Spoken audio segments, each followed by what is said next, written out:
Saka iwewe utozvidzwa unovharisa vana ini ewe nguva ndiye zvikweretere chimakaso tokwanisa kuti hamari nemhanza yako pano hapana anondivharisa panapa kana vano vanoziva iwe vanoti anovharisa panapa ndimupa $5 isosi page mari 5 yes unza $5 yako iri kupi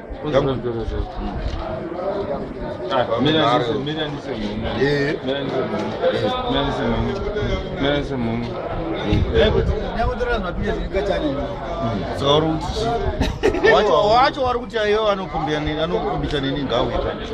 mira kaona yewe iyi ndakutana ise zikwereti ndeyekuja madhora ndeyekutsenga madhora ufaye hayi wari kuti mimi yangu inokoda idiki haisviki iya itombosviki pane yako hayi idiki yangu handiyeiona seko ungaona masha yangu ireyo hayi